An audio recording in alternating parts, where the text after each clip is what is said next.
افلا یتدبرون القرآن، تدبر قرآن، مولانا امین احسن اصلاحی۔ سورہ ذاریات، تمہید۔ بسم اللہ الرحمن الرحیم۔ سورہ کا عمود اور سابق سورہ سے تعلق۔ یہ سورہ سابق سورہ قاف کی مثنیٰ ہے۔ سورہ قاف کی تفسیر میں آپ نے دیکھا کہ ان لوگوں کو جواب دیا گیا ہے جو قرآن کے اس دعوے کو بعید از امکان قرار دیتے تھے کہ لوگ مرنے کے بعد از سر نو زندہ کر کے اٹھائے جائیں گے۔ اس سورہ میں ایک قدم اور آگے بڑھ کر قرآن کے انذار عذاب کو بھی ثابت کیا گیا ہے اور جزا و سزا کو بھی۔ سورہ کا عمود اس کی تمہید ہی میں ان الفاظ سے واضح فرما دیا گیا ہے: انما توعدون لصادق وان الدین لواقع۔ بے شک جو وعید تم کو سنائی جا رہی ہے وہ بالکل سچی ہے اور جزا و سزا لازماً واقع ہو کر رہے گی۔ خطاب قریش کے مکذبین ہی سے ہے اور استدلال کی بنیاد تمام تر آفاق و انفس کے دلائل پر ہے۔ آخر میں نبی صلی اللہ علیہ وآلہ وسلم کو اس سورہ میں بھی اسی طرح تسلی دی گئی ہے جس طرح سابق سورہ میں دی گئی ہے۔ سورہ کے مطالب کا تجزیہ۔ آیات 1 تا 14۔ ہواؤں کے عجائب، تصرفات اور سرما کے دھاریوں والے بادلوں کے حوالے سے ان غفلت کے ماتوں کو انذار جو قرآن کی وعید عذاب اور اس کے وعدہ جزا و سزا کا مذاق اڑاتے اور بانداز استہزاء مطالبہ کر رہے تھے کہ جس جزا و سزا کے دن سے ڈرایا جا رہا ہے وہ کہاں ہے، اس کو لایا کیوں نہیں جاتا۔ ان لوگوں کو تنبیہ کے پیغمبر کی تکذیب کی صورت میں جس عذاب سے ڈرایا جا رہا ہے وہ بھی ایک حقیقت ہے، اور جس روز جزا و سزا سے آگاہ کیا جا رہا ہے وہ بھی ایک امر واقعی ہے۔ ان میں شک وہی لوگ کر رہے ہیں جن کی عقلیں الٹ گئی ہیں۔ اس دن کے لیے جلدی مچانے والے عنقریب اس کا مزہ چکھیں گے۔ اس دن ان سے کہا جائے گا کہ یہی ہے وہ دن جس کے لیے تم جلدی مچائے ہوئے تھے۔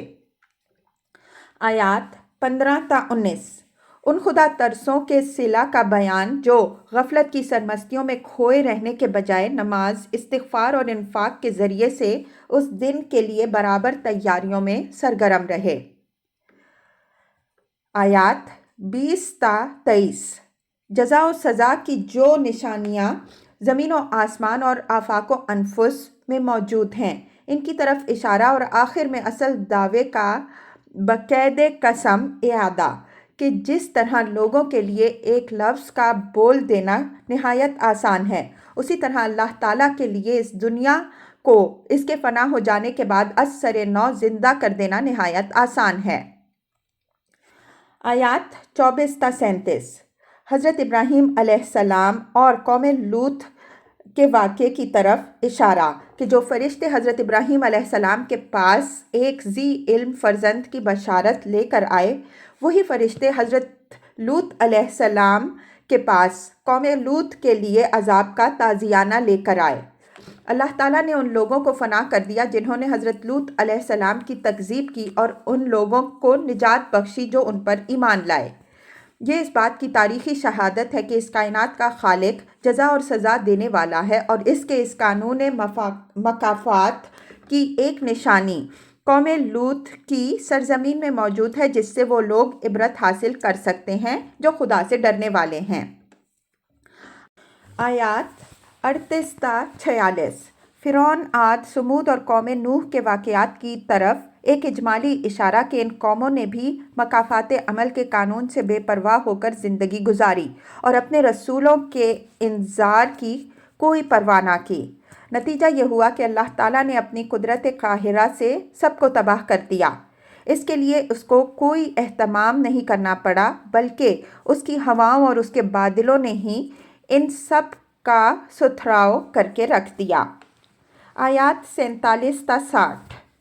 خاتمہ سورت جس میں پوری سورہ کا مضمون سمیٹ دیا گیا کہ جو اللہ آسمانوں اور زمین کا خالق ہے اور جس نے ہر چیز جوڑے جوڑے پیدا کی ہے، اس کے لیے دنیا کو از سر نو پیدا کر دینا ذرا بھی مشکل نہیں ہوگا۔ جزا اور سزا شدنی ہے اور سب کی پیشی خدا ہی کے آگے ہونی ہے، تو خدا ہی کی طرف بھاگو، اس کے سوا کسی اور سے لو نہ لگاؤ۔ آخر میں نبی صلی اللہ علیہ وآلہ وسلم کو تسلی دی گئی ہے کہ تم سے پہلے جتنے بھی رسول آئے سب ہی کے ساتھ ان کی قوموں نے یہی سلوک کیا جو تمہاری قوم تمہارے ساتھ کر رہی ہے۔ تو ان سرکشوں کو ان کے حال پر چھوڑو، صرف ان لوگوں کو یاد دہانی کرو جو یاد دہانی سے فائدہ اٹھانے والے ہیں۔ یہ اطمینان رکھو کہ میں نے جنوں اور انسانوں کو صرف اپنی بندگی کے لیے پیدا کیا ہے، نہ دوسروں کی رزق رسانی کی ذمہ داری ان پر ڈالی ہے، اور نہ میں اس بات کا حاجت مند ہوں کہ لوگ مجھے کھلائیں۔ میں خود سب کا روزی رساں اور بڑی قوت و طاقت رکھنے والا ہوں۔ میرے جو بندے میری بندگی کا حق ادا کرنے کے لیے سب سے بے نیاز ہو کر اٹھ کھڑے ہوں گے، ان کی کفالت اور نصرت کے لیے میں کافی ہوں۔ دوسرے ان کا کچھ نہیں بگاڑ سکتے۔ رہے یہ ظالم لوگ تو اس دنیا میں سے ان کا جو حصہ مقدر ہے وہ پائیں گے۔ ان کے جلدی مچانے کے سبب سے اللہ تعالیٰ ان کو اس مہلت سے محروم نہیں کرے گا جو اتمام حجت کے لیے ضروری ہے، لیکن بالآخر ان کو اسی دن سے سابقہ پیش آنا ہے جس سے ان کو ڈرایا جا رہا ہے۔